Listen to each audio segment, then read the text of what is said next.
अस्सलाम वालेकुम नाज़रीन, मैं मोहम्मद असलम हुसैन सियासत की खबरों में आप सबका इस्तकबाल करता हूँ। पूरे मुल्क में बाबरी मस्जिद के केस का हिंदू फरीकीन के हक में फैसले के बाद दूसरे मस्जिदों पर फिरका परस्तों की नजरें टिकी है। खासकर उत्तर प्रदेश में ऐसे मामले ज्यादा पेश आ रहे हैं। कहीं भी किसी भी देवी देवता का नाम लेकर कोर्ट में अर्जी दाखिल की जा रही है। अब उत्तर प्रदेश के दारुल लखनऊ के एडिशनल डिस्ट्रिक्ट जज प्रफुल्ल कुमार की अदालत ने हिंदू फरीकीन को लखनऊ में तेली वाली मस्जिद के सर्वे के लिए निचली अदालत में अपील करने की इजाजत दे दी है। एडीजी अदालत ने मुस्लिम फरीकीन के इस दावे को मुस्तरद कर दिया कि यह मुकदमा काबिल समात नहीं है। हिंदू दरख्वास्त गुजारों ने दावा किया कि तेली वाली मस्जिद लक्ष्मण टेला है, जिसे लॉर्ड राम के छोटे भाई लक्ष्मण ने तामीर किया था। एडिशनल सिविल जज की अदालत 17 फरवरी को इस केस की समाअत करेगी। वकील हरिशंकर जैन ने 2013 में लखनऊ की सिविल कोर्ट में मस्जिद का सर्वे कराने के लिए यह मुकदमा दायर किया था। इसके बाद से यह मुकदमा ज़ेर-ए-इल्तवा था।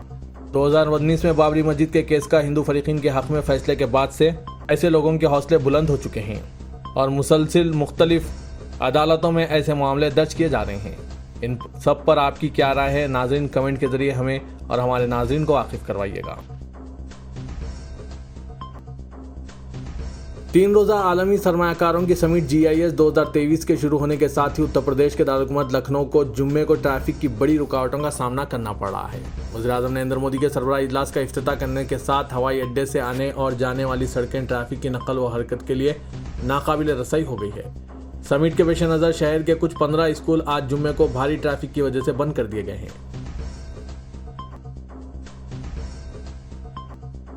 कर्नाटक बीजेपी के सदर नलिन कुमार कटियाल भी जहर अफशानी के जरिए अपना कद बढ़ाने की कोशिश कर रहे हैं। बेंगलुरु में पार्टी के कारकुनों को तरक्की के बजाय लव जिहाद पर तवज्जो देने का मशवरा देने के बाद लोकसभा के रुकने पार्लियामेंट ने अब कहा है कि असेंबली इंतखाबात सावरकर और टीपू के नजरियात के दरमियान लड़े जाएंगे।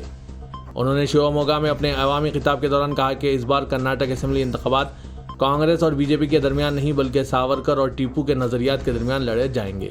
उन्होंने साबिक वज़ीर आला सिद्धारामैया को भी चैलेंज किया कि वो इस बात पर बहस करें कि इन दोनों में से रियासत के लिए कौन अहम है।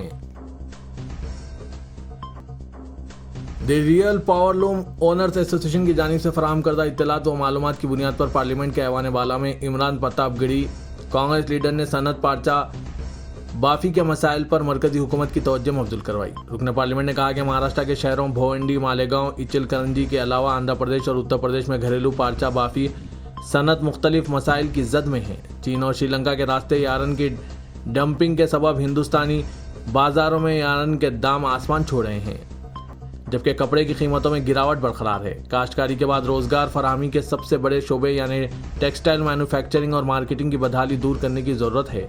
उन्होंने मजीद कहा कि लाखों खानदानों की रोजी रोटी के सवाल पर हुकूमत अदम तवज्जो से काम ना लेते हुए मुस्तैदी का मुजाहरा किया जाए। 14 फरवरी को हिंदुस्तान में काऊ हक डे मनाने के लिए animal welfare board of India के एडवाइजरी की हिमायत करते हुए मरकजी वजीर गिरिराज सिंह ने कहा कि हर किसी को गाय से प्यार करना चाहिए। गिरिराज सिंह ने एक प्रेस कॉन्फ्रेंस से खिताब करते हुए कहा, बहुत अच्छा फैसला लिया गया है, गाय को गले लगाना चाहिए। मैं पुरुषोत्तम रूपाला जी की वजारत के फैसले का खैर मकदम करता हूं। हम सबको गाय से प्यार करना और गले लगाना चाहिए। मगरबी दिल्ली के खेला इलाके में MCD का बुलडोजर चलाया गया और MCD इंतजामिया ने यहां 1 डजन से ज्यादा कच्ची बस्तियों को गैर कानूनी करार देते हुए मुकम्मल तौर पर मुनहदिम कर दिया। MCD की इस कार्रवाई के बाद यहां रहने वाले लोग सड़कों पर रहने पर मजबूर हो गए हैं। मालूम हुआ है कि MCD की कार्रवाई के दौरान एक लड़की की शादी 8 फरवरी को इनकी कच्ची आबादियों में रहने वाले खानदान के घर हुई।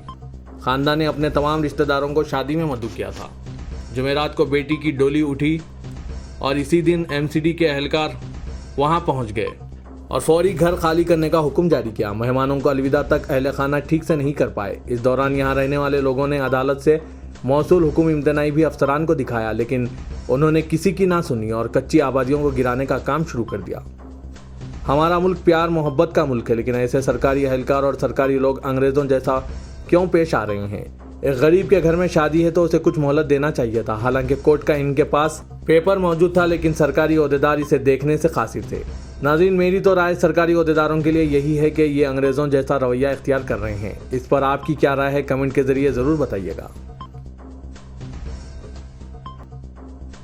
वज़ीर-ए-आज़म नरेंद्र मोदी ने आज राज्यसभा में सदर जमहूरिया के खिताब पर बहस के जवाब में अडानी पर खामोशी बरकरार रखते हुए अपोजिशन बिलखुसूस कांग्रेस पर तेज हमले किए हैं। जैसे ही वज़ीर-ए-आज़म ने तकरीर शुरू की, अपोजिशन अरकान ऐवान के दरमियान पहुंच गए और नारेबाजी शुरू कर दी। तमाम इस नारेबाजी और शोरगुल के दरमियान भी वज़ीर आज़म ने अपनी तकरीर जारी रखी। उन्होंने अपोजिशन के एहतजाज पर कहा कि चंद अरकान का तर्ज अमल और लहजा पूरे मुल्क के लिए मायूस कुन है। मैं ऐसे लोगों से कहूँगा कि वो जितनी कीचड़ फेंकेंगे कमल इतना ही ज़्यादा खिलेगा। मैं अपोजिशन का भी शुक्रिया अदा करूँगा कि उन्होंने कमल खिलाने में बराबर का किरदार अदा किया। मरकजी हुकूमत ने बताया कि पिछले 12 सालों में 16 लाख से ज़्यादा लोगों ने हिंदुस्तान की शहरियत छोड़कर दूसरे मुल्क की शहरियत ले ली है। इनमें से गुज़श्ता साल यानी 2022 में सबसे ज़्यादा 2,25,620 लोगों ने अपनी शहरियत छोड़ी है। वहीं 2020 में 85,256 अफराद ने सबसे कम शहरियत छोड़ी थी। वज़ीर ख़ारजा एस जयशंकर ने राज्यसभा में वक्फ़े सवालात के दौरान एक सवाल के जवाब में ये इत्तला दी। तुर्की में ज़लज़लों के झटकों का सिलसिला अब भी जारी है। यूरोपीय बहरारूम के ज़लज़ले पैमा मरकज़ ने ट्विटर पर एक पोस्ट में ऐलान किया है कि रेक्टर स्केल पर 4.6 की शिद्दत का ज़लज़ला आज सुबह तुर्की में मलातिया से 19 किलोमीटर में आया। CNN ने आज जुमे को अपनी रिपोर्ट में ये इत्तला दी है कि तुर्की और शाम में आए मोहलिक ज़लज़लों में मरने वालों की तादाद अब तक 21,051 हो गई है। रियासत तेलंगाना में अक़लियती बहबूद के लिए हुकूमत ने 2,200 करोड़ 33,67,000 बजट मुख्तस किया है, जिसमें फलाही स्कीमात के लिए 1,600 करोड़ 35,65,000 रुपये मुख्तस किए गए, जबकि इंतजामी मसारिफ जिसके तहत अक़लियती इदारों के मेंटेनेंस और दीगर मसारिफ शामिल हैं उसके लिए 599 करोड़ 98,02,000 रुपये मुख्तस किए गए। वज़ीर अक़लियती बहबूद के ईश्वर ने आज तेलंगाना कानून साज असम्बली में अक़लियती बहबूद के मुतालबात ज़र को पेश किया, जिसमें मरकजी स्कीमात पर अमलावरी के लिए 67 करोड़ रुपये बजट मुख्तस किया गया। वज़ीर अक़लियती बहबूद के मुताबिक 1993 में महकमा अक़लियती बहबूद का क़याम अमल में आया। उस वक्त अक़लियती बहबूद का बजट 1 करोड़ 20 लाख था। मजलिस के फ्लोर लीडर व रुकने असम्बली चन्नान गुट्टा अकबरुद्दीन अवैसी ने चीफ मिनिस्टर के चंद्रशेखर राव से मुतालबा किया कि मुसलमानों और BC तबक़ात के लिए दलित बंधु की तर्ज पर नई स्कीम का ऐलान करें। मुसलमानों और BC तबक़ात को भले ही 10 लाख ना दिए जाएं, लेकिन कम अज़ कम 5 लाख रुपये इमदाद के साथ BC बंधु और अक़लियत बंधु स्कीम मुतारिफ की जाए। असम्बली में 12 मुख्तलिफ महकमा जात बशमुल अक़लियती बहबूद के मुतालबात ज़र पर मुबाहस में हिस्सा लेते हुए अकबरुद्दीन अवैसी ने कहा कि आज़ादी के बाद अराज़ियात में सबसे ज़्यादा नुकसान मुसलमानों का हुआ है। मुसलमान जो सैकड़ों हज़ारों एकड़ अराज़ी के मालिक थे, रातों रात नए क़वानीन के तहत बेज़मीन कर दिए गए।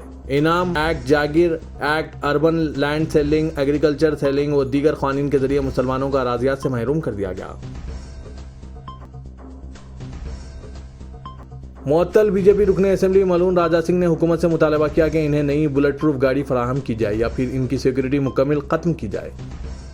जुमेरात को राजा सिंह की बुलेट प्रूफ गाड़ी का टायर पंक्चर हो गया था, जिस पर मंगलहाट पुलिस स्टेशन के करीब टायर सड़क पर दुरुस्त किया गया। इस वाक़े के बाद राजा सिंह ने हुकूमत से मुतालबा किया कि इनकी पुरानी बुलेट प्रूफ गाड़ी हटाकर नई गाड़ी दी जाए, क्योंकि आए दिन इनकी गाड़ी को मरम्मत करवाना पड़ रहा है।